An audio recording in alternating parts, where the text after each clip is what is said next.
Hello and welcome to today's program, the USKorea Global Partnership, Supply Chain, and Semiconductors. I'm Tom Byrne, President and CEO of the Korea Society. This is the first program in a new series focusing on the new era of global cooperation and partnerships between the United States and South Korea.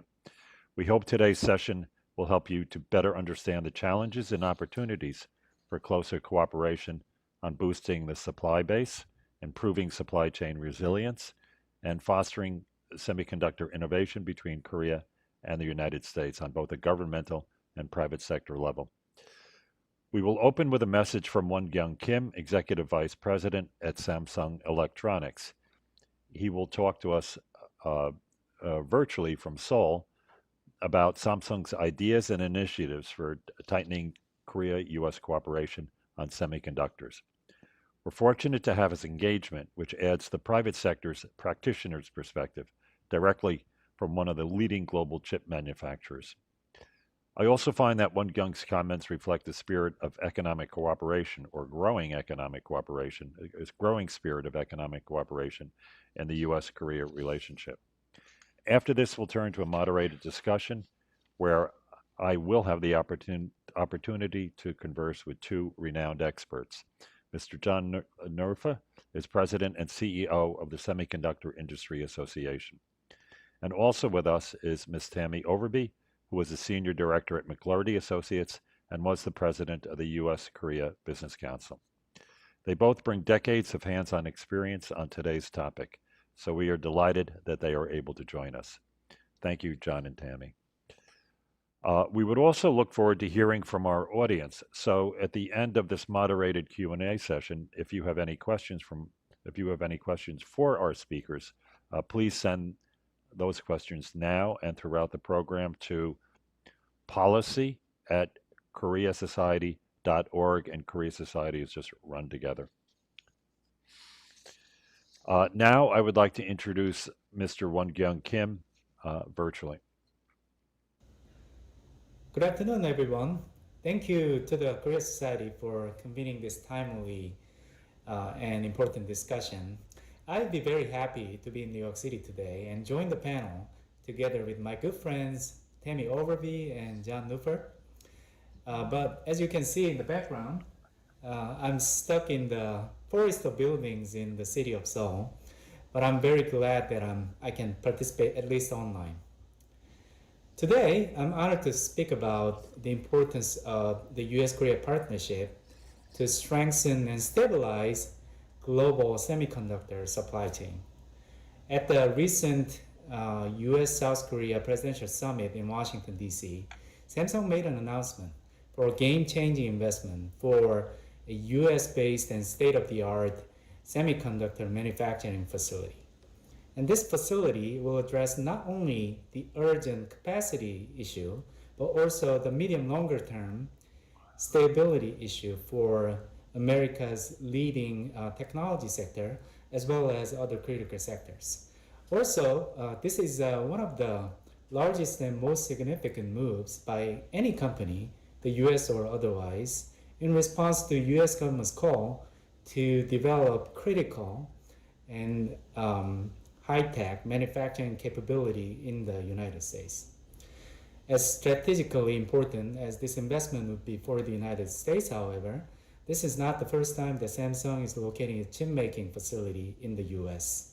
Our Austin, Texas facility, which is itself a $17 billion investment, began operations in 1997, 25 years ago, and is still the largest semiconductor foundry facility in the United States.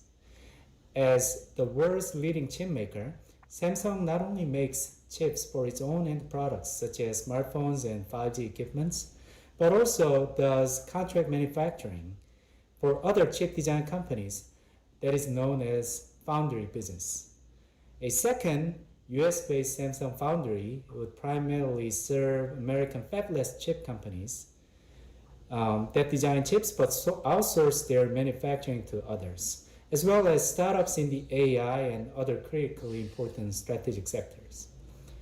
Samsung's current Austin, Texas plant makes chips with 14 nanometer process nodes, still important for chip making, but as one of the only two manufacturers in the world right now, which is capable of producing chips at 7 nanometer processes or lower, Samsung's proposed US foundry will be capable of providing truly state-of-the-art processes, one of the few being developed right now in the world. With this additional $17 billion foundry investment from Samsung, the United States could continue to deliver leading-edge semiconductor technology from within its borders. When completed, the total is expected to be the largest foreign direct investment in the US history. Samsung is currently engaged with key US partners to finalize a site location. Of course, the deep bilateral relationship between Samsung and the United States did not begin with Build Back Better. Rather, it took roots in long before in the heroic American mission 70 years ago to help South Korea preserve its democracy and rebuild its economy after the Korean War. Originally established in 1938 as a small trading company, Samsung literally grew out of the ashes of the Korean War and became a global tech leader. In turn, it greatly aided the US-Korea goal of ensuring South Korea would become a modern, market-oriented industrial economy. At this critical juncture, I have one important point to make. That is that the US leaders must continue to encourage foreign direct investment critical to the country's strategic priorities by enacting critical legislation to incentivize the semiconductor industry. We applaud President Biden and Commerce Secretary Raimondo for prioritizing the need for semiconductor incentives in their budget plan earlier this year. Likewise, we commend the Senate for passing USICA, the U.S. Innovation and Competition Act, that contains the CHIPS Act that would provide $52 billion semiconductor incentives. This semiconductor manufacturing grant program included in the CHIPS Act would help offset the 30% or so cost differential between building and operating a fab in the US versus one in Korea. But the manufacturing grant would not be enough. We also support an investment tax credit that would benefit the growth of the entire semiconductor ecosystem, as envisioned by the Senate's FABS Act. We urge the House to act swiftly to pass the grant program as well as the incentive tax credit so that we can have the tools to close the gap and bring the US-Korea partnership to the next level. We are ready to begin work, and please help us do so. Thank you so much for your attention. Have a great day. Okay. Well, thank you, Won-kyong. Good to see you, even though it's virtually, but I had met Won-kyong in Seoul just back in July. So let me start, John and Tami. Thanks so much for joining us again. And I'll start with just providing a little context of something I read in the Wall Street Journal this morning, and then with a big question, big picture question. So the first is there's an op-ed piece about the chip famine, how it's going to stay with us for a while. And the writers say that the chip famine is starving the global auto industry. Auto companies are shutting down production lines for weeks at a time and furloughing employees. Toyota has slashed its production 40% in September.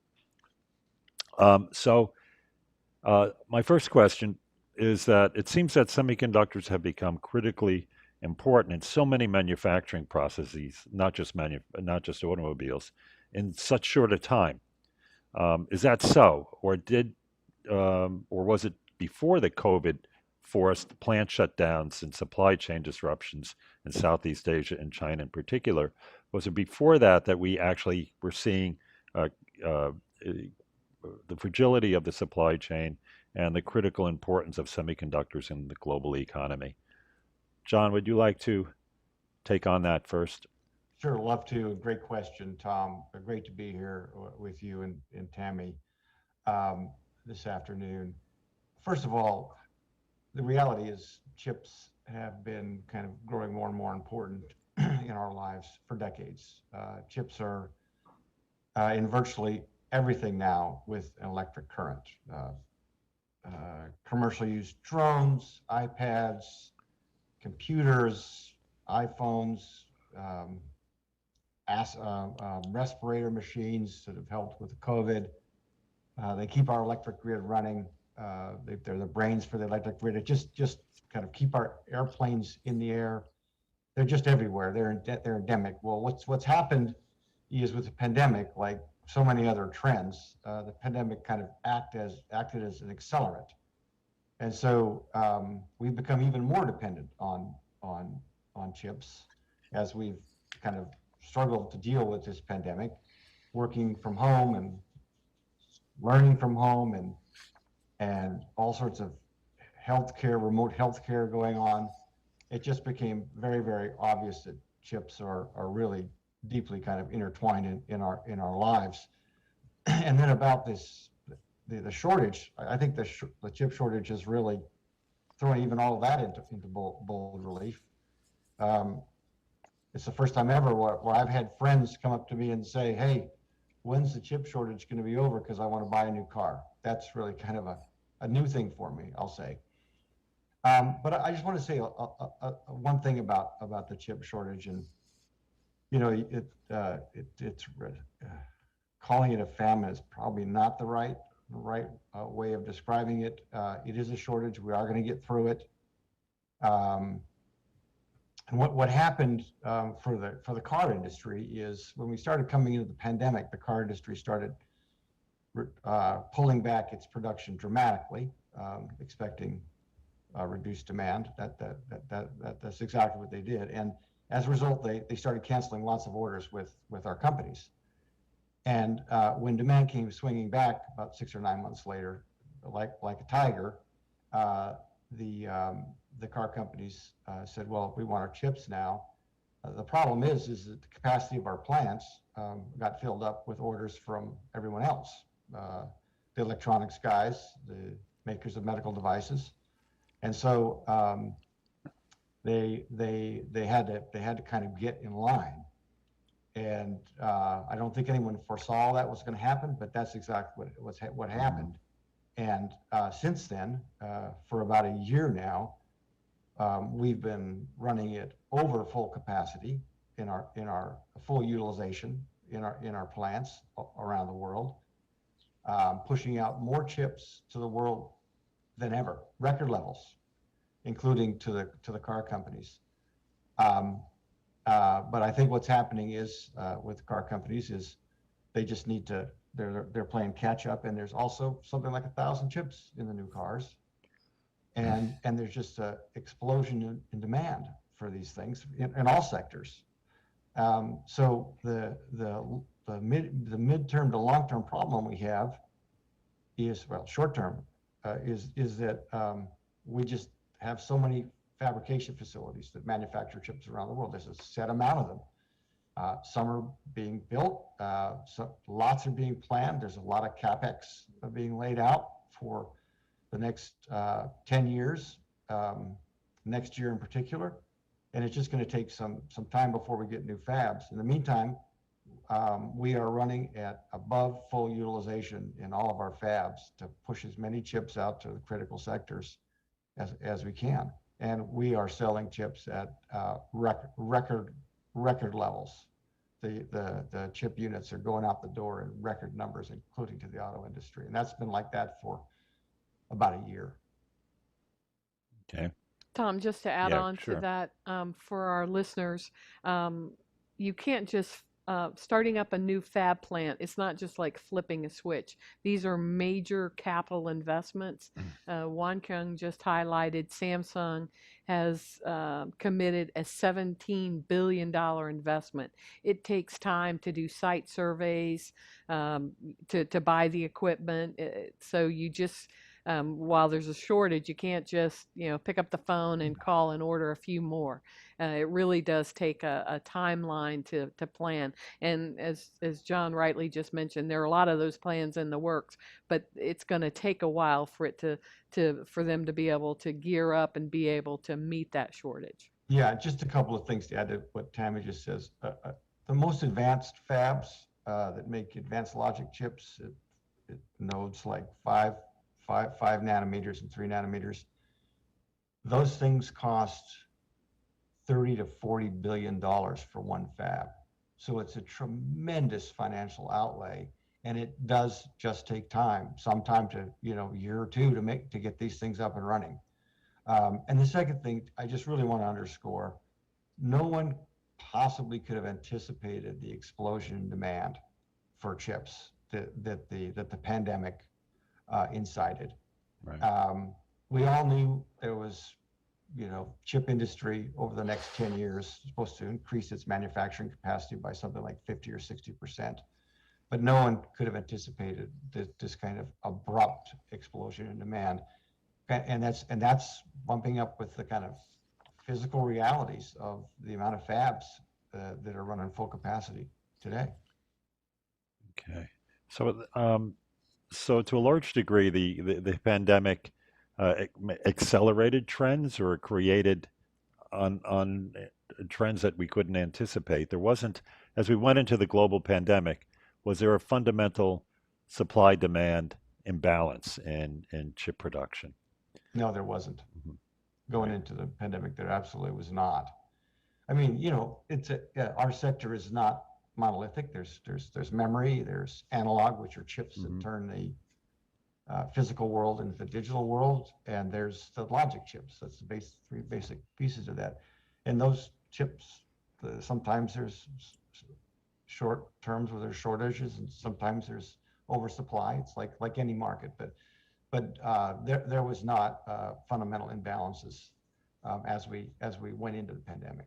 Okay. And John, we don't see this demand shrinking at all. It's only going to continue to grow based on Correct. new technologies, and Correct. which is Correct. why getting the U.S. government tax incentives and getting the House to pass this CHIPS bill is so important.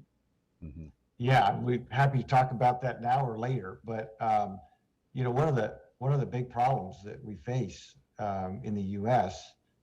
And we were really happy that the administration had this top to bottom 100-day supply chain review earlier this year, is we found there was some pretty significant vulnerabilities in our supply chains. And one of the biggest problems we have is about 75% of all chips are manufactured in East Asia. They're not designed in East Asia necessarily, but they're manufactured there. And since like 1990, we manufacture here in the U.S. about 37% of the world's chips. Now it's down to about 12%, and that's not because our trend line is actually going down. Our trend line for chip manufacturing is actually going up, but the rest of the world is skyrocketing, particularly in East Asia.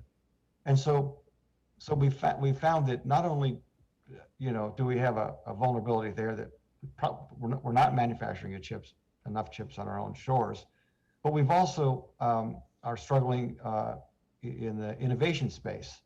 The most advanced chips, the ones below 10 nanometers, we don't in the U.S. produce any of those. It's a small share of the overall global market, but a very important one because it's the tip of the spear in innovation. Taiwan manufactures 92% of those chips, and South Korea manufactures 8% of those chips. So in both kind of pieces of that, the manufacturing and the kind of innovation variable in the calculus, we need to do something to fix that. And so the reason why we're not as attractive for manufacturing as we should be in the U.S. is that we don't offer significant manufacturing incentives, whether they're tax cuts or investment tax credits or grants. Other countries, South Korea is one of them, Singapore, just about every other semiconductor producing country, there's very significant manufacturing incentives available. We have not been in that business. There's some incentives offered at the state level, but you simply can't compete against a central government. A state can't. So what's happening now is that I think the Congress and the administration have gotten hip to that, which is great. And there's sitting in Congress is some legislation that would change that calculus and get the federal government into the business of incentivizing manufacturing here in the U.S. Right now, the legislation that was approved in the Senate, I think it was 68 votes to 32 or something like that. So strong up bipartisan support, that would include $52 billion, which would include most of that would be for manufacturing incentives, but also on the innovation side, there'd be a lot of money made available for research and development. Get research and development that the government would spend to help us innovate.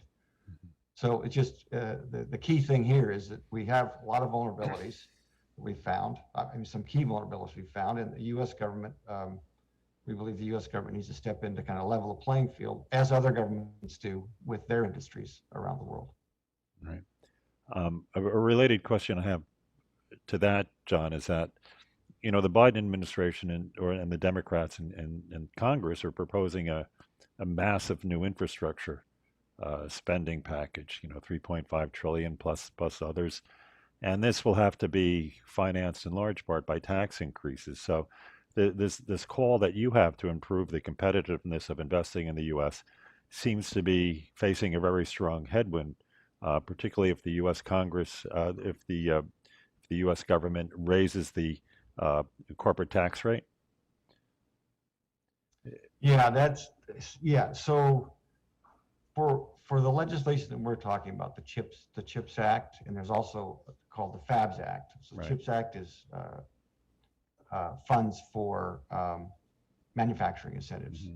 And the FABS Act is an investment tax credit. Basically, if you are building a new fab or you're buying these exotic, very expensive new tools to make semiconductors, those capital investments would get a 25% credit. So the FABS Act kind of the CHIPS Act is kind of a jolt up front in the first 5 years to get us moving in the right direction. Mm-hmm. And the FABS Act, the investment tax credit, that's perpetual. So that stays in place for the future. Mm-hmm. I've lost track of the question that you asked, Tom. Oh, does the overall need in the U.S. government to raise tax revenues hinder these two incentives that you're calling for? So the case that we're making is with other tax reforms that you're looking at, don't undercut what you're trying to do here with the CHIPS Act and the FABS Act. Mm-hmm. You give here and you take away here, and we're kind of back to square one. Mm-hmm. So that's the fundamental case we're making to our friends on the Hill. Right. Okay. And Won-kyong emphasized that by saying it's 30%. Producing chips in South Korea 30% less expensive than in the U.S. I also note for my personal observations, I did visit Samsung Semiconductor chip plant in Pyeongtaek, Korea back in July with members of Congress, and they're building a whole new, I guess it's called a fab plant. And one of the advantages of building in Korea, I guess that figures into the cost, is that they can do this quicker than anywhere else in the world. So they have the whole infrastructure in there for fast turnaround. So we have, and that kind of goes to the question of what makes America attractive for building a fab. And there's actually a lot of great things. We have regulatory coherence. We have very kind of solid rule of law. We have very strong IP enforcement. We have the best universities as resources for talent. Right. The one place where we fall down, and it's the major reason why we don't have more fabs here, is the manufacturing incentives. And Right. that's why it's cheaper to build in Korea or cheaper to build in Singapore, cheaper to build in Israel. Hmm. That's the bottom line. Right. And I Right. think we found during COVID that not only is this important for, the supply for our manufacturers, but it's also a national security issue. That's exactly right. It's back in the early days of the semiconductor industry, our biggest consumer was the federal government. That has changed a little bit since then. About 1% of our sales now go to the federal government, but that's a very important 1%. Federal government needs our chips. They're critical to ensure national security. And as Tami says, it's very, very important piece of the puzzle here. Right. Right. That leads to a question I had. So during the Moon-Biden summit in May, the U.S. and South Korea pledged to forge new ties on semiconductors and supply chain resilience, recognizing, quote unquote, contemporary threats and challenges. I wonder if you could unpack, so to speak, what those threats and challenges are. Are they geopolitical? Are they, fundamental resilience threats? What's going on? And how does China factor in? Is either a threat or challenge or solution to the shortage of chips? Yeah, as I mentioned, I think our biggest challenges are that our supply chains are not diversified enough. Right. That we're manufacturing too much in Asia, and we need to rebalance that. Now, when I say that, I'm not talking about reshoring more manufacturing here. It's just that we know that there's going to be a whole lot more manufacturing facilities being built around the world in the next 10 years. We just want more of those built in the U.S. So that's one piece of it. The other one is another vulnerability we have is that we're not producing the most innovative chips, and I referenced that. But when it comes to China, that's a tricky one for everybody who does business there. It's our largest market, and I'm sure it's Korea's largest market, South Korea's largest market. We sell about 35-36% of our chips there. Now, keep in mind, about half of those chips that go to China are going to non-Chinese companies that manufacture there, and the chips just get put into products and shipped right back out. Right. The other half goes in and stays in products that stay in China. But the problem we're having, the threat that South Korea and the US and others have faced with China is that over the last few years, it's put into place this massive support program, subsidies program, that is driven by the Chinese government and Right. the logic of the Chinese government, and to the tune of $100 billion. And so, governments helping industries get a leg up is not new to anybody. In fact, we have this CHIPS Act where our industry could be getting $52 billion, but that's not like a subsidy program that's driven by internal decisions of a foreign government. And so, we've seen all this before when big governments come in and say, we've selected an industry for success, and there's huge build outs, and then it leads to massive non-market driven overcapacity. And, that's kind of a major risk that South Korea and the US face with China. And we know, for example, memory. Memory is the area where South Korea is the strongest, memory chips. South Korea makes about 2/3 of the world's memory chips. That's kind of the first big sector that the Chinese are targeted for success. Mm-hmm. And so, memory is kind of all the chips is probably the most commoditized chip. but it's not really a commodity, but it's the most commoditized. Mhm. Um, and you'd think, well, like shipbuilding or flat panel displays, China can just come in and in a couple of years build up its own industry and dominate the world. Well, even for memory, it's incredibly difficult to make these chips. They're three-dimensional. They're amazingly small. Billions of transistors on a chip the size of a stamp. So it's going to take, and it is taking China more time to surge into the memory market. But it's gonna have some success. It may take a little bit longer, and then we're going to face what we faced so many times with China in the past and other sectors, is an environment where there's excess capacity, and it's going to have a big impact on our industry. And I think that's a shared challenge that we have. And we really want to try to get China we want to get it to integrate into global semiconductor supply chains, but we also want the Chinese to behave a little bit more like everyone else when it comes to running their economy. I know that sounds like an overly optimistic, maybe fanciful suggestion, but that's really the challenge we face with China and the semiconductor industry. The elusive quest to have them a responsible stakeholder in the global system, and not on their terms.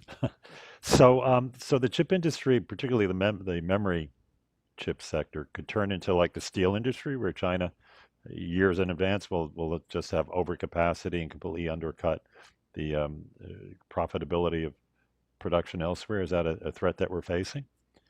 Not yet, but that's what people are worried about. Okay.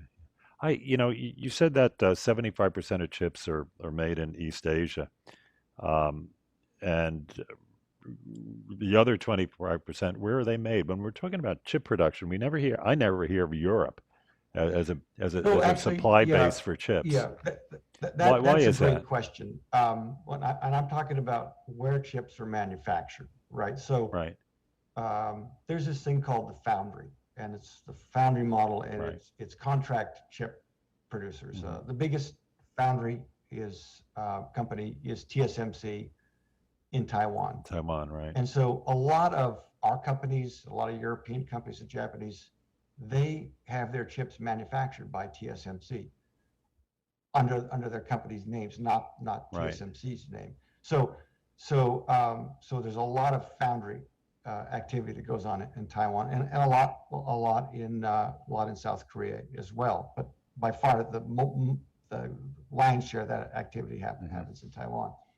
But there are fabs in Europe, and fabs in the U.S. We have fabs in 17 states here in the U.S., but 75% of it happens. 12% happens here. I don't know the exact number, but I think it's probably 10%-ish, less than 10% in Europe, something like that. And Japan, of course, and Singapore, and Israel has a fair amount of fab capacity as well. And I understand TSMC is, they have committed to a significant investment in Arizona, but also in Japan. Can you speak to that? Yeah, there was some talk about that. Yes, Yeah. there was. Okay. And I'm not exactly sure how far along that is. But yes, and the TSMC, Arizona one has is made on. a significant commitment to building a Right. manufacturing fab in. How big is the Arizona. one in Arizona? The Arizona one is what, $18 billion? So about the same size as about Samsung's? Samsung, and it's, as I understand it, it's pretty far. Like they've got a team, and I think there's building going on. Can you share a little bit about that? I think that's right. Okay. That's correct. So to make for the security considerations, the U.S. would want more production onshore, so they'd have to be reshoring of production. But there would Well, also let me stop you there, Tom. It's not reshoring, because reshoring suggests we're bringing fabs back. Okay. That's just not going to happen. Right. Once you build a fab somewhere, you're never going to move it, because the Okay, investment right, is right. so great. Yeah. what about nearshoring? I mean, you have Mexico, Canada, the U.S., and this wonderful free trade agreement, right? Even improved under Trump. But yet Mexico doesn't really figure into a nearshoring possibility for semiconductor Yeah, manufacturing. so it's interesting. You hear the term nearshoring and then you say friendly shoring, and that's kind of us against them. I don't really like that terminology. But there's definitely more thinking along those lines in Washington. They'd like to see more nearshoring. Um, Mexico is a close trading partner of the U.S. There is some activity by U.S. companies in Mexico, but it's mostly it's called back-end assembly, test, and packaging. Hmm. And once this big beautiful wafer has all the transistors put on it, it's got to go somewhere to get cut up into what's known as die, and then those get packaged, and then little leads get put on those, and that's what gets snapped into your iPhone. All that happens. It's become very high tech. It started out as low tech, and that's why most of this assembly test packaging happens in places like the Philippines and Malaysia Right. and Vietnam. It used to be high labor costs. Now it's not as labor intensive because more high tech. But Mexico does play some role in there, and I will say that I saw the Mexican economics minister who was in Washington a couple of weeks ago, and they're very interested in they see all the commitments to build more fabs in the Southwest, and they're thinking, well, maybe they can join along. And it's very interesting prospects in Mexico, that's for sure. Right. But I mean, Mexico has other problems. I mean, fundamental problems. When you're talking about having a business-friendly environment, doesn't Mexico have onerous regulations, lack of legal production, kind of weak infrastructure, um, that puts pretty big impediments to investment. Foreign direct So investment is not we're growing in realistic about Mexico. that, and I think that's the conversation we had with the Mexican economics minister, and they're thinking through what they need to do to become more attractive to parts of our supply chain. Okay. Right. And I'm guessing they're probably most interested in this back end assembly, test, and Okay. packaging. Right. Right. Okay. Well, I think we should move into the Q&A questions soon, but I have one last question I'd like to ask Tami and John is that how can the U.S. and Korea work together to address these problems of boosting the supply base and increasing resiliency? That's a great question. The Korea-U.S. Free Trade Agreement, the KORUS FTA, will be 10 years old next year. And the Korean Trade Minister Yo was in Washington last week, had a great meeting with Ambassador Tai, and they talked about under KORUS, using the joint committee mechanism to discuss the supply chain challenge. So one of the ideas that I think is beginning to gain a little traction is maybe seeing how to use the KORUS. Right now the phrase free trade agreement has kind of a negative connotation. Americans aren't really crazy about trade, but the KORUS FTA is more than a trade agreement. It could be renamed as the KORUS Trusted Supply Chain Agreement.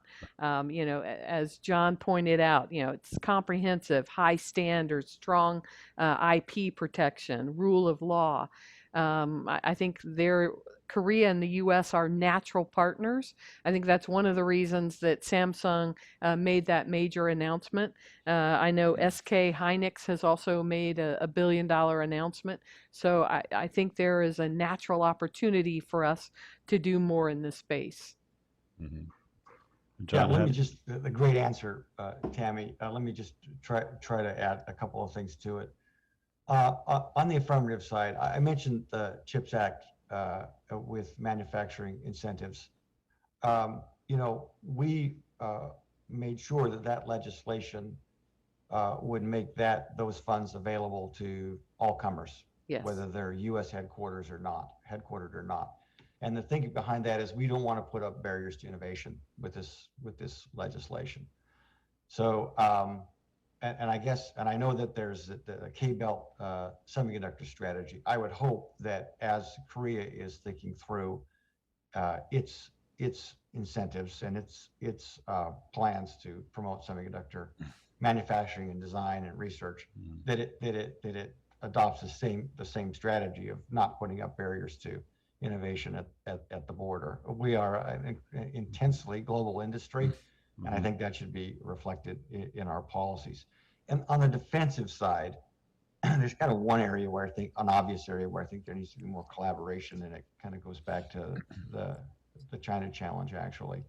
And that is, when export controls are necessary, and that's up to governments to figure out when they're necessary for national security reasons, we really need to have the like-minded governments talking very closely with each other.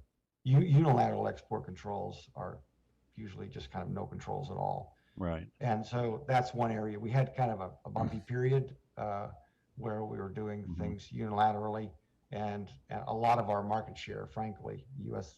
company market share, frankly, went to our competitors, our non-Chinese competitors, as a result, because we were forced to adhere to the export controls, but others weren't. And so we lost market share. The national security objective was not met. So we really strongly feel that collaboration with allies on that is very important. Okay, good.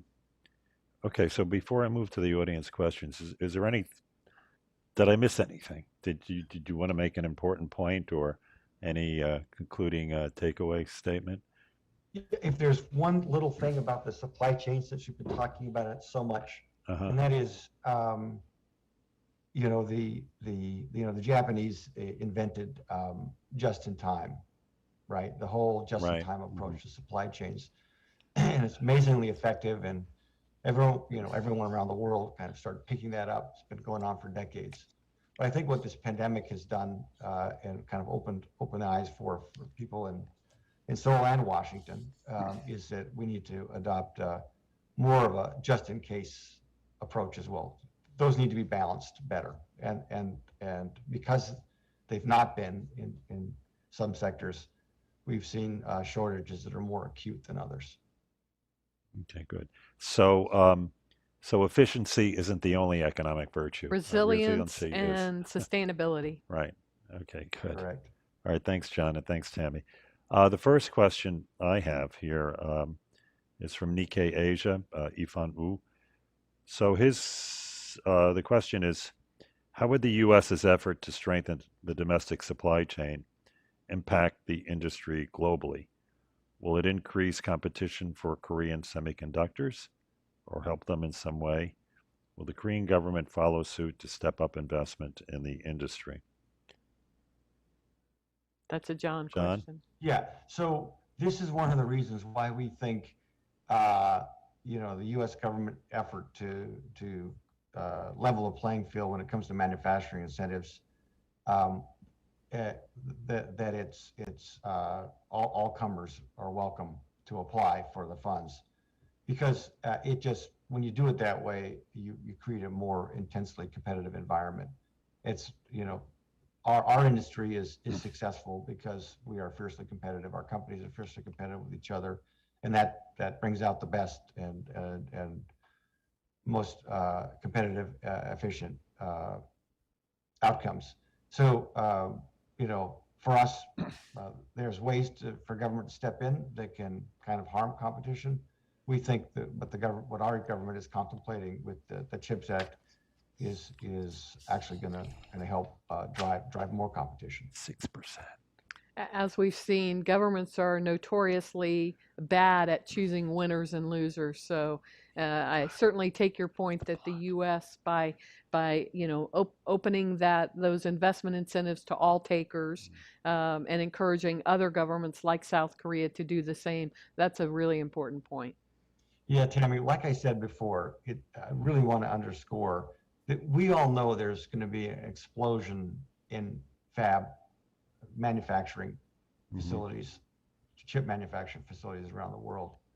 We just need the U.S. government to put in place policies to make sure that more of those are happening here.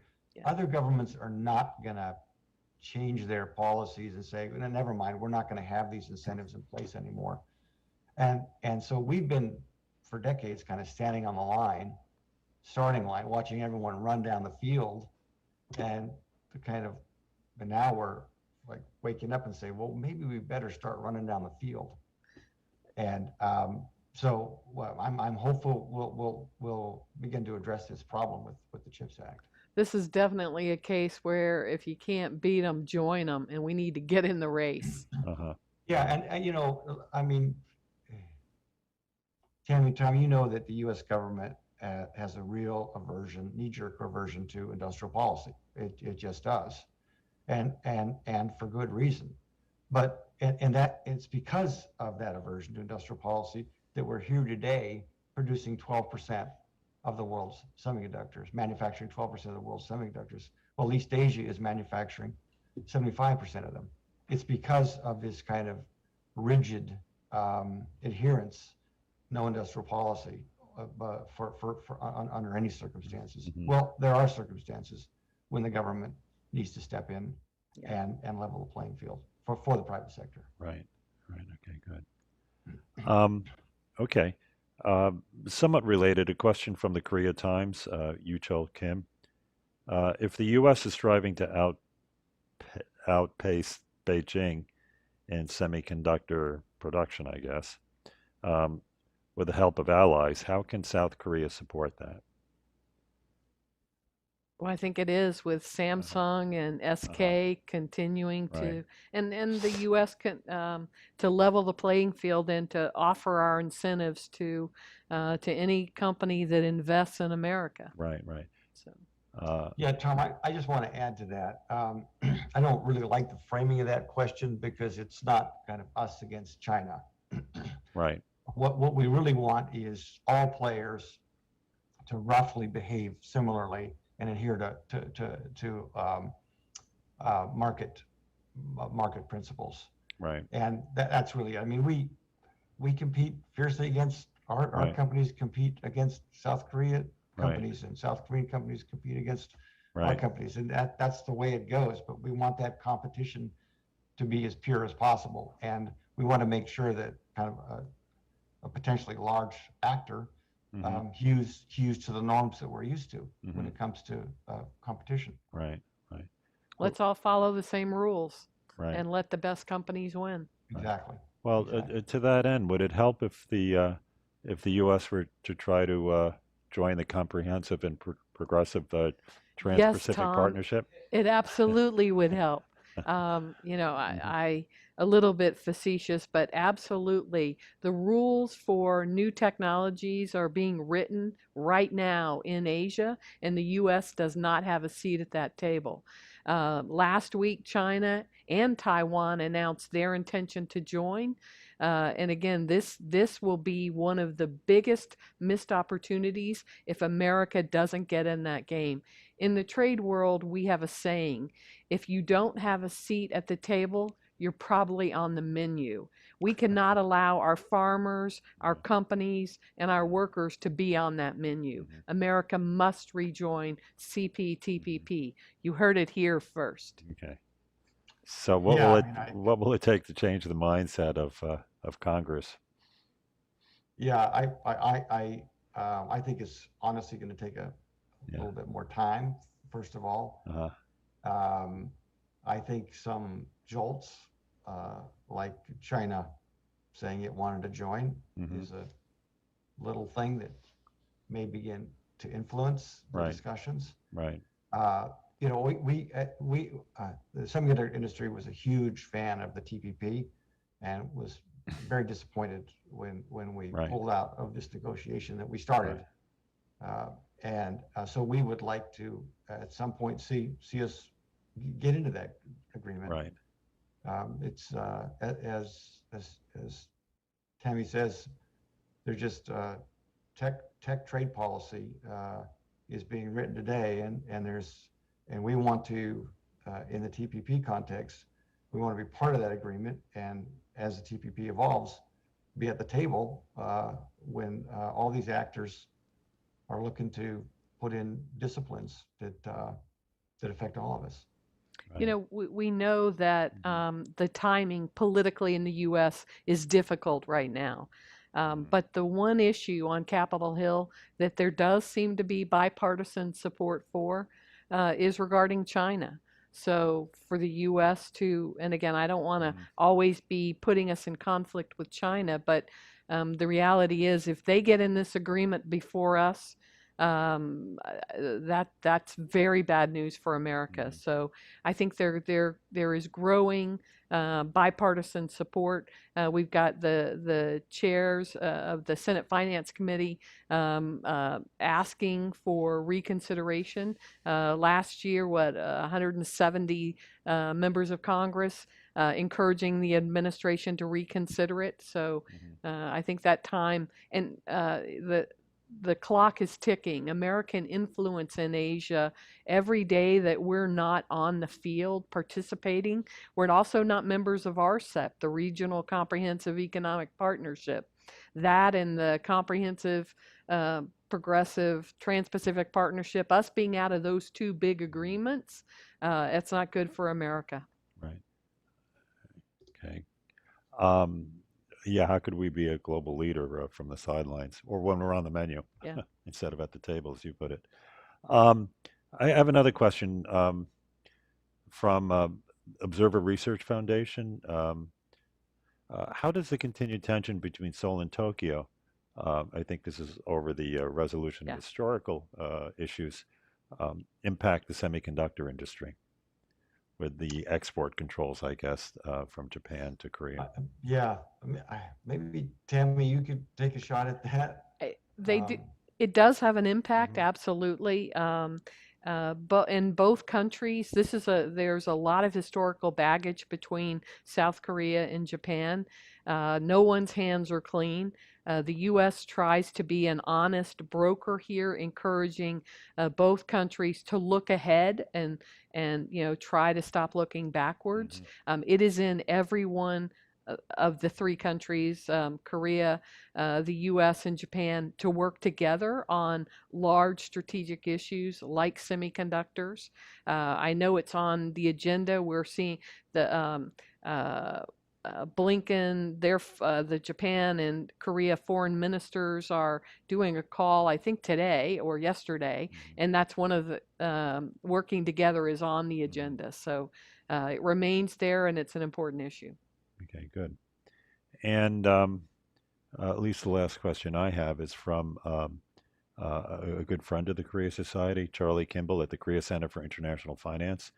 And this is really a follow-up where I think he's asking for an elaboration of particularly what you talked about, John, in the supply and demand of chips. Is that so? Charlie's question is, what percent increase, I guess, the demand for chips is brought about by the pandemic, in particular, medical devices? Um, and how does that compare with the annual average growth in semiconductor? I guess it's demand. Is this believed to be a permanent increase from the pandemic? yeah, I was actually just looking at some numbers this morning, but they're not at my fingertips. Uh-huh. I can tell you that, as I said earlier, demand for our chips is at all-time highs. This year, we're going to get close to being, and maybe we will become $500 billion industry, which is kind of remarkable. And so, and it's not just medical devices; it's across all, like electronics, medical devices, telecommunications equipment, automotive chips across the board are in demand at levels we've never seen before. And I really think that's a reflection of what the pandemic has done to accelerate our kind of remote existence. All the products that have been bought and bandwidth that's had to be built out and expanded to allow us to do that. That's all been brought on by the pandemic, and that's another trend that was accelerated, already in play, that was accelerated by the pandemic. Gee, we need to work from home more, and now that we're working from home more, we're saying, well, to some degree, why weren't we doing that in the first place?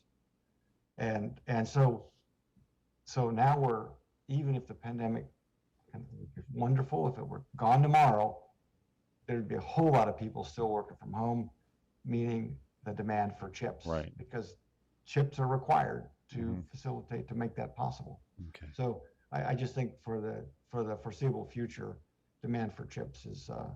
is going to go up. Okay.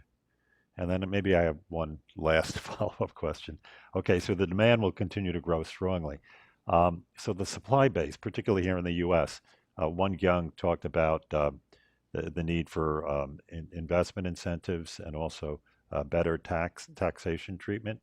When will those bills, is there any, do you have any idea when they will be enacted by Congress and the Great question. administration? The CHIPS Act has been moving at lightning speed through Congress for something that amounts to so much money. We're hopeful that the CHIPS Act will get funded by the end of the year. It has very, very strong bipartisan support, Mhm. and the administration is very strongly supportive of it. So kind of all the points on the triangle Mhm. are lined up. We just gotta get, help work with Congress to find the mechanism to get it done. The other piece of it is the FABS Act, which is the investment tax credit. That's has been a little bit slower coming, a little bit later to the game, but there's still some talk that it could actually get done this fall. We think both of them are necessary, and hopeful at least one and maybe two of these acts will come to life and get funded by the end of the year.